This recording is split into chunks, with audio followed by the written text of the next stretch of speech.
Nah sekarang ketika orang mau bernetwork, ada sebuah contoh yang konon sukses bagi kartu nama. So I have to be like that.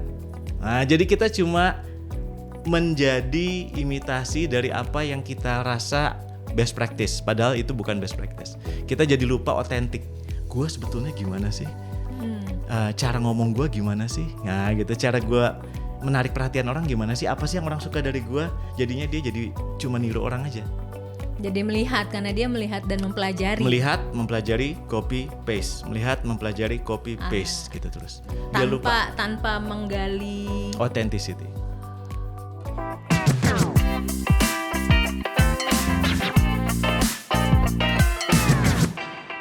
Selamat datang kembali di Money Talk hari ini. Nah, hari ini kita kedatangan tamu yang luar biasa banget gitu. Jadi hari ini kita akan berbicara tentang networking. Jadi pembahasannya didengar baik-baik ya teman-teman, karena aku yakin banget apa yang di-sharing sama pembicara kita hari ini berguna banget untuk teman-teman nantinya. Oke. Sebelum kita mulai podcast hari ini, ada baiknya aku memperkenalkan pembicaranya hari ini. Jadi tamu hari ini adalah Pak Dedi. Pak Dedi Dahlan ini adalah seorang trainer, coach, dan penulis national bestseller yang dikenal dengan gaya penulisan khas fun learning-nya gitu. Nah, selama 15 tahun ini tuh beliau sudah membantu ribuan profesional, karyawan, pemilik bisnis, dan pemimpin tim dalam membangun koneksi otentik, komunikasi yang berdampak, kolaborasi, dan jaringan yang menghasilkan. Nah, beliau ini juga pendiri Mitologi Inspira yang memimpin berbagai program pengembangan kepemimpinan komunikasi dan self-development dengan spesialisasi dalam authentic connection, business communication, serta tim sinergi dan relationship-based leadership. Wow. Nah, salah satu inovasi terbarunya Pak Dedi adalah program Sinergi aja. Sebuah program tim development komprehensif berbasis koneksi dan kompetensi. Nah, ini tuh kayak semacam proses transformatif yang dirancang untuk membangun sinergi, kepercayaan, dan kolaborasi yang dilengkapi dengan kompetensi kepemimpinan dan komunikasi tergamifikasi. Wah, ternyata tuh program ini digunakan dari untuk berbagai perusahaan nasional dan multinasional untuk menciptakan tim yang bukan hanya efektif tapi juga kompeten, membangun habit kolaboratif, positif, dan terkoneksi secara otentik. Aduh, jadi kayak minder nih Pak ngebaca latar belakangnya Pak Dedi sendiri. Saya juga jadi pusing, panjang banget ya ternyata ya dibaca jadi, semua. Oke. Pertanyaan pertama nih Pak. Boleh. Kenapa Pak Dedi tertarik dengan dunia networking? Oke, thank you sudah mengundang saya di sini gitu ya. Tadi pertama pas ngomong pertama-tama sebelumnya ada baiknya saya pikir mau berdoa dulu. Biasanya kalau acara kan dimulai dari situ. Ya? Tapi nggak apa-apa, ini teman-teman sudah berdoa sendiri di rumah mungkin kan ya. Jadi oke. Pertama kenapa saya tertarik dengan networking? Awalnya sebetulnya saya lebih tertarik sama manusia. Saya suka sama manusia. Karena kalau suka hewan kan kelainan ya katanya. Cuma maksudnya saya senang dengan manusia, gimana interaksi antar manusia, gimana apa sih yang bikin manusia tik gitu. Apa sih yang bikin kita tuh melakukan yang kita lakukan gitu. Apa yang bikin kita, contoh simpel, pengen ngebantu seseorang, pengen melakukan sesuatu untuk seseorang. Kenapa kita lebih mau ngebantu orang ini dibandingkan ngebantu orang ini, misalnya kayak gitu kan. Yeah. Interaksi dinamika antar orang ini menarik buat saya. Nah, dari awalnya tertarik pada dunia connection, saya masuk ke quote-unquote networking gitu ya. Yang orang-orang paling umum istilah networking lah kayak gitu jatuhnya. Tapi ketika kita sering ngebahas istilah networking, nggak banyak yang betul-betul saya lihat bernetwork dengan proper. Dalam artian, kenapa beberapa orang melakukan kegiatan networking dan it works buat mereka. Mereka dapat referral, mereka direkomendasikan ke orang lain, kebayang nggak? Bisnis mereka, pekerjaan mereka, produk baru mereka dikenalin ke orang lain. Tapi beberapa orang lain bernetwork dan nggak work sama sekali, nggak ada result. Apa yang membedakan mereka gitu? Nah ini yang kemudian saya coba belasan tahun saya cari tahu, saya gali, saya lihat berbagai case dari istilahnya klien-klien saya, coach-coach saya, beberapa teman saya pebisnis, sampai beberapa kasus saya lihat dari yang paling menarik ternyata saya udah pernah ngelihat networking yang works, walaupun nggak disebut networking, itu dari ibu saya sendiri gitu. Nah, jadi dari esensi-esensi ini mulai kelihatan ternyata ada kuncinya kalau kita bernetwork. Nah, itu yang saya kemudian pengen tuliskan dan pengen share ke teman-teman. Lihatnya malah dalam kehidupan sehari-hari berarti. Kehidupan sehari-hari. Jadi kunci bernetwork yang sukses tuh ternyata bukan di dunia bisnis segala. bukan tentang cari organisasi yang gimana gitu kan ya. Dikenal, dapat viral gitu, bukan itu esensi networkingnya gitu. Tapi ternyata dalam bagaimana kita bersikap sehari-hari dan kita bisa building touch dengan orang lain secara personal, secara intim. Nah, itu yang berarti menarik. Circle pertamanya malah dari lingkungan sekitar. Ya, saya suka bilangnya gini. Kenapa saya bilang buku yang paling baru ini bukan tentang network, tapi tentang connection. Karena network itu luas dan terkesan dingin. Sementara connection itu personal, terkesan hangat dan intim. Tapi tanpa connection yang benar, network luas itu nggak akan jalan. Betul. Karena semua dimulai dari yang hangat baru yang besar. Betul. Kayak gitu. Oke, nih yang kita tahu nih ya Pak ya, kalau banyak orang kan kalau dengar kata networking tuh langsung kebayang tadi aku bilang acara formal, tukar kartu nama, dan ngobrol basa-basi gitu kan. Nah, menurut Pak Deddy sendiri tuh makna sebenarnya dari networking yang lebih dalam tuh apa sih gitu? Nah, ini menarik. Ini juga saya pernah terjebak di situ. Dalam artian saya tuh bertahun-tahun menjadi pengurus berbagai organisasi bisnis. Salah satunya saya jadi pengurus sampai 3 periode istilahnya ya. Wah, panjang lah gitu.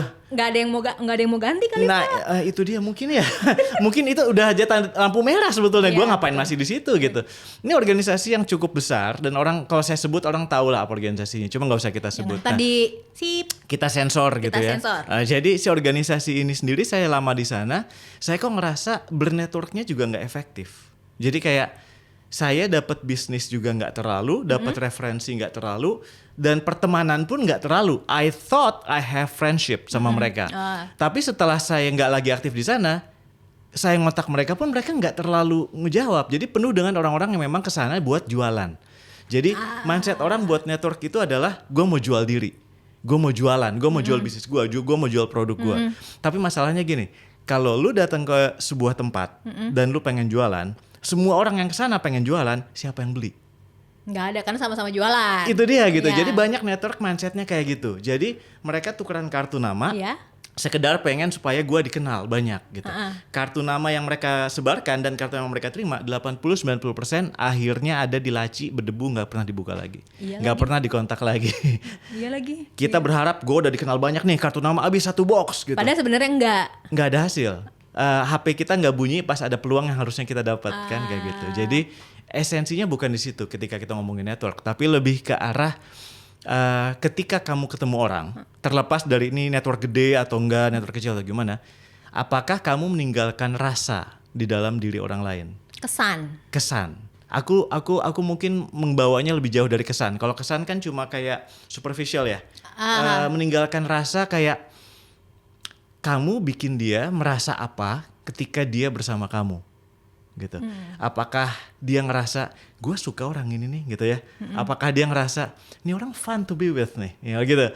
Apakah orang ini pinter nih ya. Oke, rasa apa yang dia dapat? Apakah dia merasa dihargai? Dia merasa diperhatikan. Nah, feel apa yang dia dapat? Itu adalah yang memastikan kita bakal dikontak lagi sama dia atau enggak.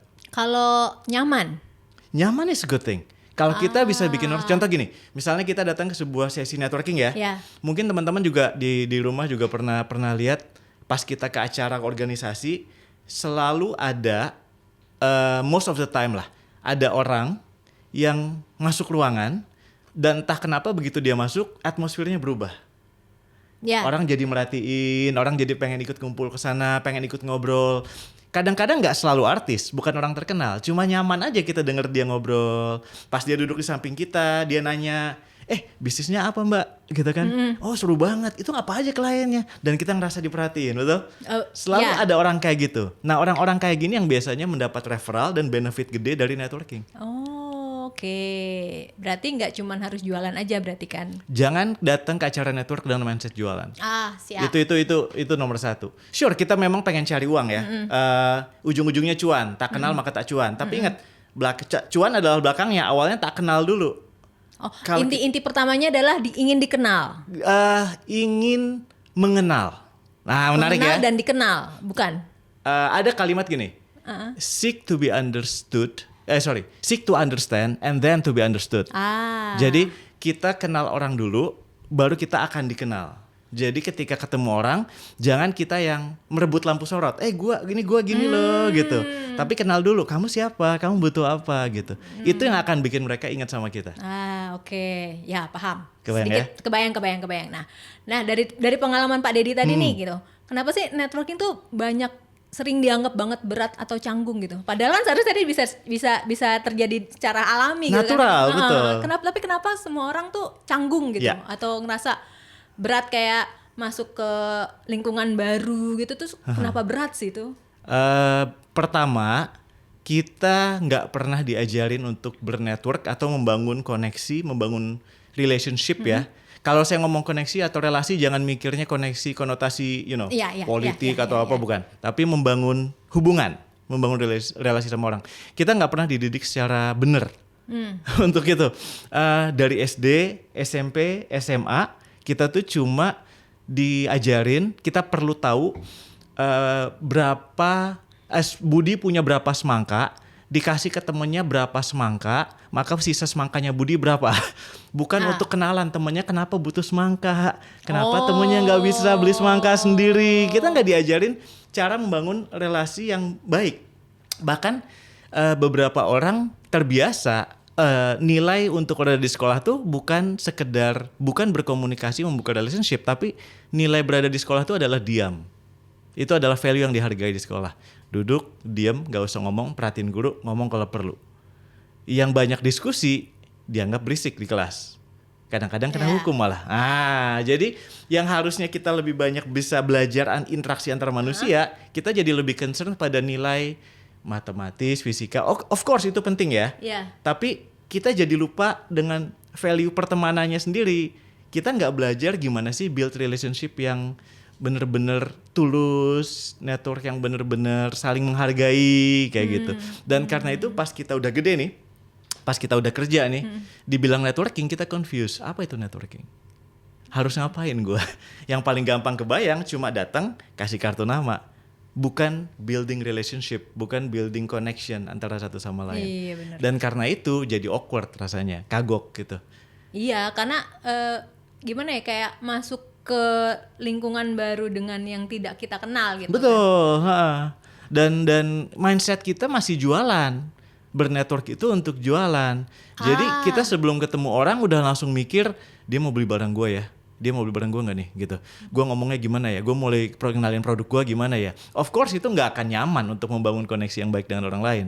Kadang-kadang sebelum itu terjadi kita harus tahu dulu dia siapa, dia maunya apa, dia butuhnya apa. Dan dia jualan apa. Dan apakah jualan dia ternyata kita mau beli. Dan ternyata kita butuh juga. Dan ternyata kita butuh gitu betul. kan. Nah jadi itu yang network dan building connection yang real, yang orang gak terbiasa lakukan. Dari kecil kita nggak dididik buat itu. Karena memang istilahnya formal kan, dari awalnya udah diajarin, udah dididik secara untuk formal. Betul, karena di sekolah gitu, pas kita bernetwork setelah besar pun, jatuhnya seperti seakan-akan harus seperti itu, formal gitu, kartu nama, gitu. Memperkenalkan kayak gitu, diri, nama perkenalan saya. diri, ada urutannya. Yeah. Nah sekarang ketika orang mau bernetwork, ada sebuah contoh yang konon sukses bagi kartu nama. So I have to be like that. Nah jadi kita cuma menjadi imitasi dari apa yang kita rasa best practice, padahal itu bukan best practice. Kita jadi lupa otentik. Gue sebetulnya gimana sih? Cara ngomong gue gimana sih? Nah gitu, cara gue menarik perhatian orang gimana sih? Apa sih yang orang suka dari gue? Jadinya dia jadi cuma niru orang aja. Jadi melihat, karena dia melihat dan mempelajari. Melihat, mempelajari, copy paste. Melihat, mempelajari, copy paste gitu terus. Dia lupa Tanpa menggali authenticity. Sebenarnya terdengar mudah siapa ya, terdengar mudah gitu kan. Tapi ya itu tadi, karena banyak orang yang masih merasa canggung dan berat. Yoi. Nah, nggak apa-apa sih, maksudnya kan bisa belajar, learning by doing kan kalau kayak gitu kan. Betul. Jadi lebih banyak kita harus lebih banyak bernetworking kan sebenarnya. Gitu kan. Ini kalau saya boleh ngingetin teman-teman, di sekarang ini sosial media tuh seringkali bikin kita meniru gaya yang sukses kayak tadi. Karena ditampilkan yang sukses. Betul, karena algoritmanya ngedorong konten ini berhasil, semua ngikut kayak gitu gitu kan. orang jadi lupa pentingnya authenticity. Jadi bahwa ketika semuanya sama, yang akan lu ingat dalam network, dalam banyak orang ngumpul tadi adalah orang yang berbeda. That's it. Tapi jangan asal beda. Nah gitu. Karena asal beda nggak nyaman buat kita. Kita jadi diri kita sendiri aja. Introvert is a very good networker. Nanti saya cerita lagi. Oke, nanti kita itu nanti bahasannya nanti gitu kan. Nah, sekarang nih kan Pak ada banyak orang yang bekerja keras tadi untuk membuka peluang. Yaitu tadi datang ke suatu acara, bagi kartu nama gitu kan. Tapi kenapa sih Pak ini sering banget nggak cukup gitu loh? Nggak cukup dengan hanya cuman membagi kartu nama aja gitu loh. Oke. Kita ngeliatnya gini deh. Kita mikirnya, jadi ini untuk teman-teman nih, profesional, pebisnis muda atau pebisnis baru atau bahkan karyawan yang memang pengen ngembangin dirinya lebih jauh lagi gitu. Kita suka mikir peluang itu akan terbuka saat kita kerjanya keras. But the thing is, definisi kerja keras itu segimana? Ya, karena Gitu tiap kan? orang beda. Setiap orang beda. Pekerja, mohon maaf, konstruksi, buruh atau apa, mereka kerjanya keras banget. Saya salut sama mereka. Saya nggak akan bisa kerja sekeras itu. Gua baru gerak dikit, mager, aduh pengen balik ke kasur, gitu. Kadang-kadang kayak gitu kan. Tapi ya kadang-kadang kita terjebak dengan kerjaan kita yang seperti itu aja, walaupun kita sudah bekerja keras. Karena key-nya bukan di kerasnya, di other people. Orang lain. Yes, pintu peluang kita tuh dipegang selalu sama orang lain. Kuncinya dipegang sama orang lain. Misalnya, ini true story yang terjadi sama saya nih. Saya pernah mau masuk ke sebuah perusahaan. Saya pikir nih perusahaan ini bisa jadi klien yang oke, gitu ya buat bisnis saya. Saya cari pintu masuk nggak dapat. Saya kirim tim sales saya nggak dapat. Saya tanya-tanya soal siapa ininya, bisa ketemu nggak bisa ketemu. Wah, selalu dihindarin gitu kan. Akhirnya saya mulai nanya ke temen, sesimpel itu. Siapa yang kenal pengambil keputusan dari perusahaan ini gitu. Ada yang kenal nggak gitu. Gua nggak kenal tapi gue tahu si ininya orang divisi A gitu ya. Boleh deh kenalan sama A-nya, ngobrol santai gitu ya. Kemudian nyaman, kemudian lu kenal sama level yang lain gak ya, dari sini siapa aja ya, nanti gue kenalin sama orang HR-nya, kenalan sama HR-nya gitu kan. Oh iya perusahaan saya gini, gue sambungin, ini biasanya Pak ini yang suka, pelan-pelan gue naik lewat orang lain. Jadi pintu menuju peluang kita, kuncinya dipegang oleh orang lain, siapapun itu. Semua orang tuh berharga, semua orang pegang kunci menuju satu arah yang kita tuju, tapi kita belum tahu. Kalau misalnya kita udah kerja keras, pintu itu belum kebuka, artinya kuncinya masih dipegang orang. Belum menemukan orang yang memegang kuncinya. Betul. Kita belum nemu orang yang megang kuncinya. Orang yang megang kuncinya belum ketemu sama kita. Atau orang yang megang kuncinya udah ketemu kita tapi belum suka sama kita. Jadi dia belum mau ngasih kuncinya. Kebayang ya? Paham. Gitu. Dulu ada istilahnya 6 degree of separation. Ya. Sekarang udah nggak 6 degree lagi. Berapa Pak sekarang? Udah jauh lebih kecil. Saya lupa 3, sekian kalau nggak salah.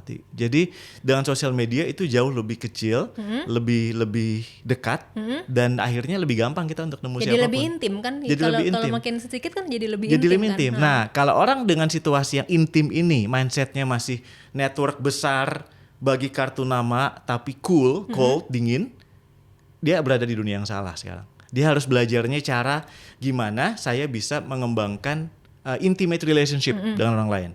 Gimana saya bisa meninggalkan rasa pas saya ketemu orang lain. Gimana saya bisa bikin dia mau ngasih kuncinya ke tangan gua. Itu sekarang yang penting. Nah, tadi Pak Deddy ngomongin tentang rasa nih. Berarti kan networking bukan cuman jumlah kenalan. Betul. Tadi Pak Deddy ngomongin soal rasa.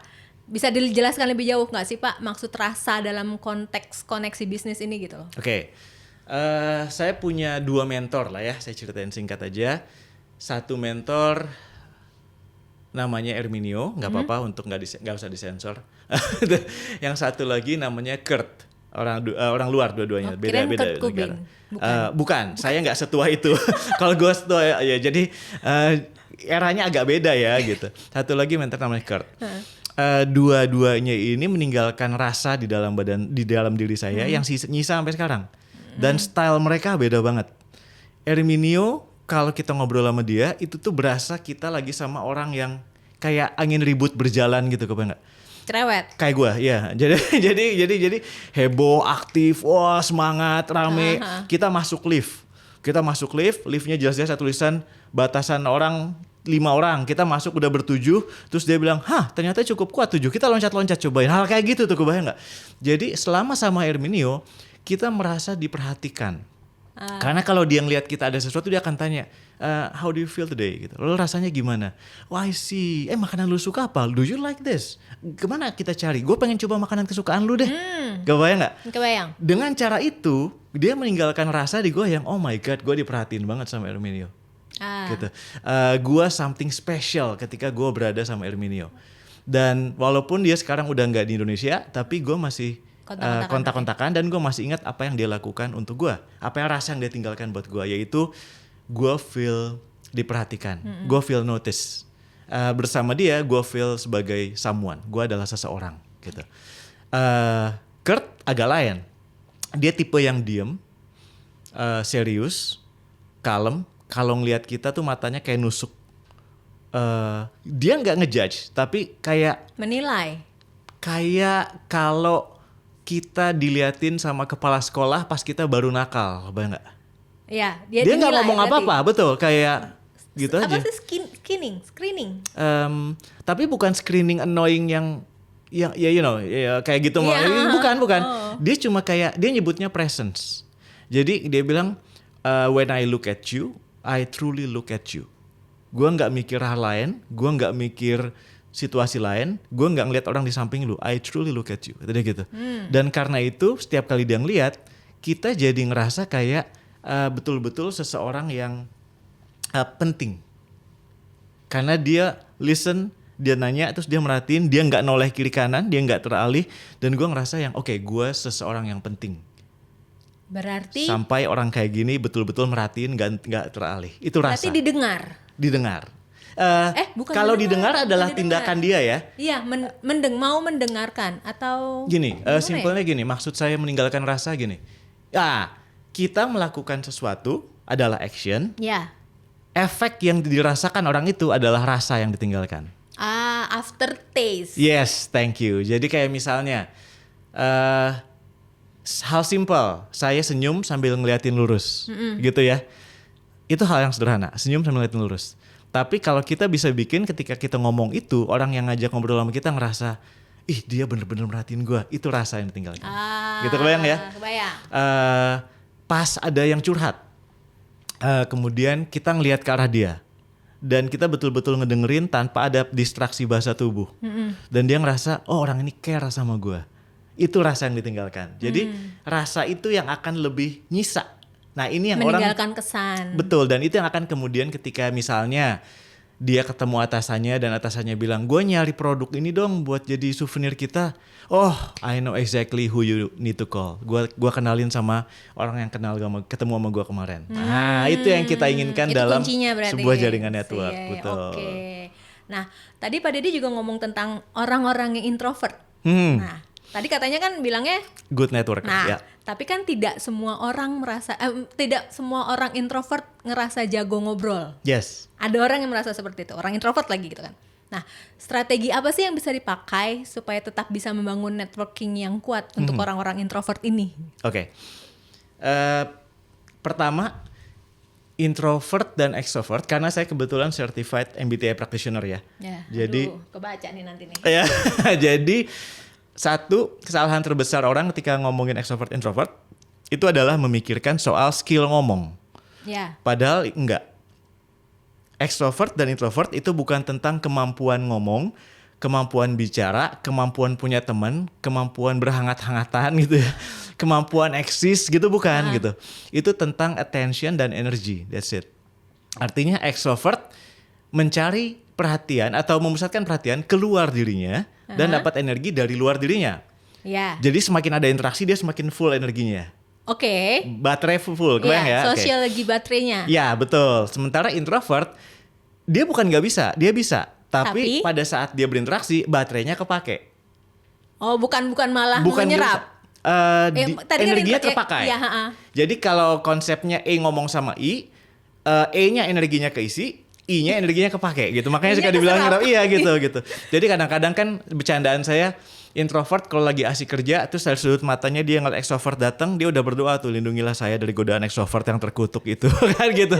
Karena Jangan datang ke sini, jangan ke sini please, jangan. ya elah Nanti ke lewat-lewat. gua lagi, aduh gimana gitu. Jadi biasanya gitu. Nah cuma introvert punya power yang extrovert sulit kuasai. Listening. Goyang ya? Ya. Jadi kekuatan mendengarkan. Extrovert tuh diare mulut. Kayak saya ini diare mulut. Jadi mohon maaf kalau dari tadi saya mendominasi kamera gitu ya. Jadi apa yang mau saya omongin kadang-kadang gak lewat ke atas. Di mulut aja langsung keluar gitu, diare mulut gitu. Dan kita tuh punya penyakit pantat baal. Jadi duduk lama dikit bosan, harus berdiri terus jalan lagi gitu. Udah keburu baal nih pantatnya gitu, duduk kelamaan. Introvert no, introvert lebih bisa mendengarkan. Lebih reflektif, lebih bisa menyerap apa yang orang sampaikan dengan baik. Artinya apa? Dalam kita pernah dengar kata karisma ya teman-teman ya gitu ya. Karisma tuh orang mikir tentang bagaimana seseorang bisa tampil berada di tengah lampu sorot, bahkan menguasai lampu sorot sehingga dia semua orang suka gitu. Padahal kunci karisma bukan menguasai lampu sorot, tapi dengan memberi lampu sorot. Jadi kalau saya ngomong sama mbaknya di belakang kamera, masnya gitu, karisma itu akan muncul ketika justru saya memberi perhatian pada teman-teman, bukan sebaliknya. Bagaimana kita memberi perhatian pada teman-teman, membuat dia merasa diperhatikan, dengarkan. Baik, mendengarkan apa kabar teman-teman ya. gitu, bisnis lu sekarang apa gitu, Jadi ada challenge apa? intinya mendengarkan. Mendengarkan. Introvert paling jago dalam mendengarkan. Jadi teman-teman strateginya introvert, beda. Teman-teman introvert, ada nilai positif dari teman-teman introvert ternyata ya. Betul. Yang baru kita tahu nih, bener-bener baru Very kita good tahu. listener, very good listener. Very good listener teman-teman gitu. Nah, sekarang di era digital sekarang nih ya, Pak Deddy. Gimana sih Pak Deddy melihat perbedaan networking online dan offline? Apakah harus seimbang atau salah satunya bisa lebih dominan? Oke. Saya ngelihatnya networking online ini sosial media lah ya jatuhnya ya. Sosial media. It's actually nggak terlalu tentang networking, mostly. Kalau LinkedIn beberapa kita bisa sebut itu networking karena tujuannya adalah bisnis, profesi, role, posisi di perusahaan dan sebagainya. Tapi sosial media pada umumnya lebih ke arah branding ya. Oh iya benar. Lebih ke arah branding. Apakah itu penting? Sure itu penting.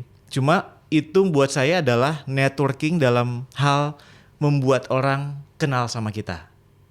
Jadi bernetwork online itu membantu kita dikenal orang. Sama aja berarti kan? Tujuannya itu. Branding kan tadi. Betul. Networking offline adalah tujuannya membuat kita dekat dengan orang. Oh, cuman perbedaannya di situ. Tapi itu jauh. Aha. Networking online itu adalah soal exposure. Networking offline dalam kaitan kayak kita ketemu gini, itu tentang intimacy. Ya. Networking online bikin jaringannya banyak. Aha. Networking saya bertemu secara langsung offline atau kita one to one seperti ini misalnya ngobrol gitu, itu yang bikin network itu jalan. Karena intinya bukan di gua kenal siapa. Itu organisasi bisnis saya dulu tuh orang-orangnya, saya juga sempat terjebak dengan mindset kalau gua kenal dia bisnis gua naik. Kan gitu ya, kebanyakan gitu. Gak ngaruh. Saya kenal banyak pejabat, tentara, tokoh publik, banyak gak ngaruh gitu, gak ngaruh. Oh, saya pikir berarti mungkin soal mereka kenal saya gitu. Itu pun gak ngaruh. Mereka kenal saya, tapi mereka doesn't willing to do anything about it gitu kan. Gak ngaruh juga. Tapi kembali ke apa yang mereka rasakan soal saya gitu.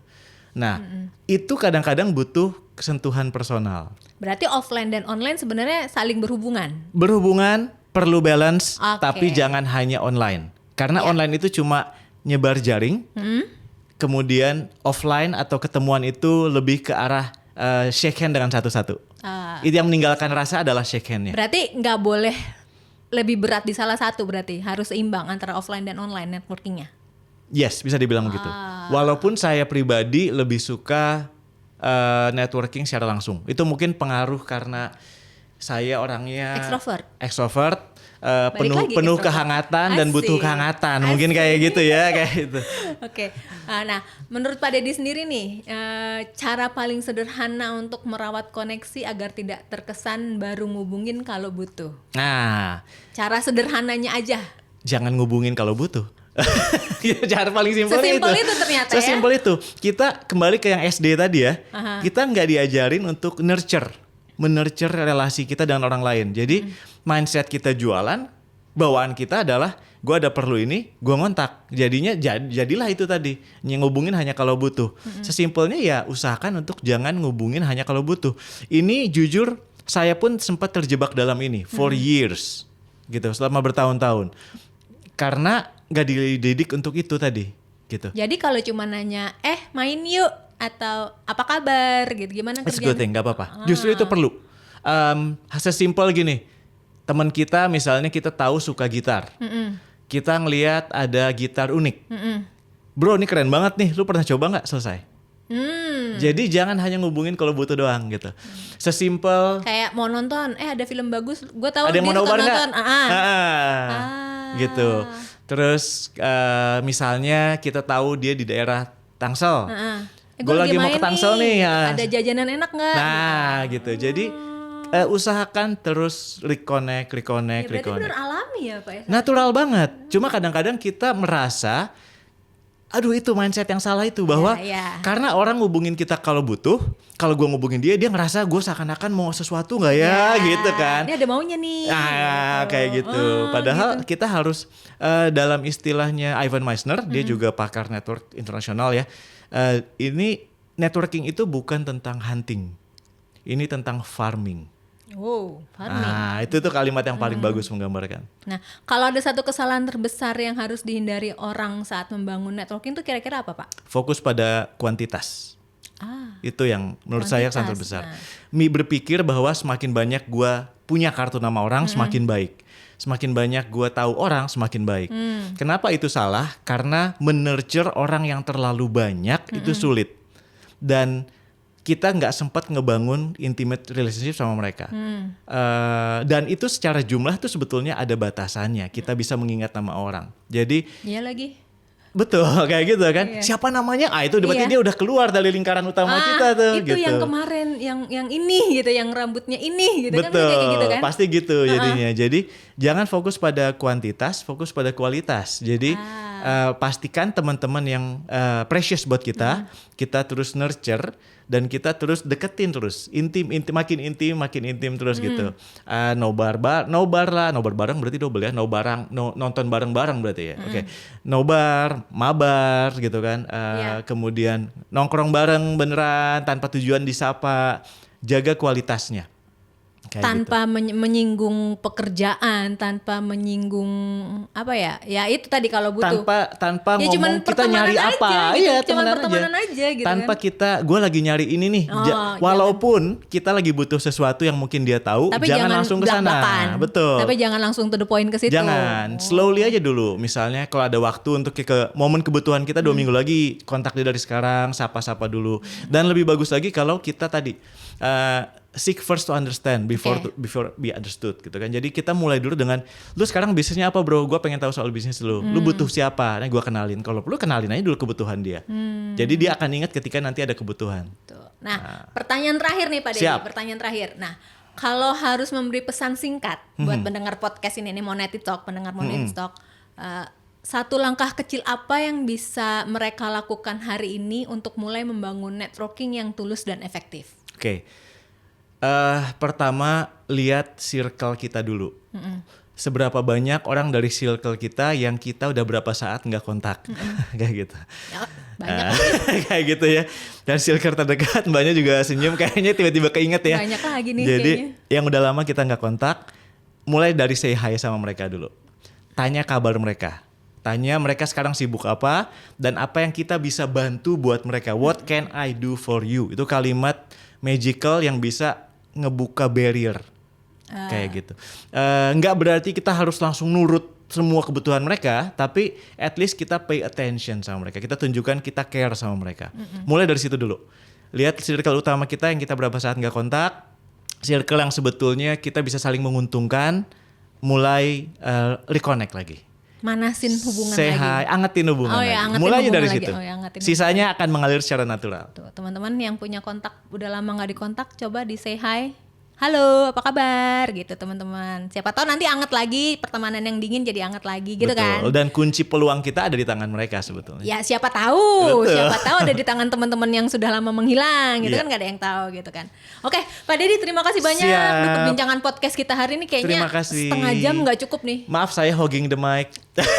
Dan maaf saya agak menyerap energi. Energinya udah mulai habis soalnya gitu.